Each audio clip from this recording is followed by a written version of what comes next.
The dual-fuel engine utilizes a lean burn combustion process when operating on gas.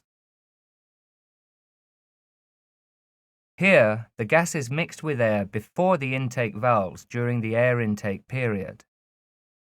After the compression phase, the gas-air mixture is ignited by a small amount of liquid pilot fuel. This pilot fuel is pressurized and fed into the cylinders by a small common rail system.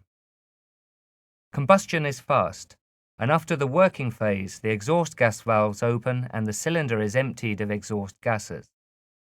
The inlet air valves open when the exhaust gas valves close, and the process starts again.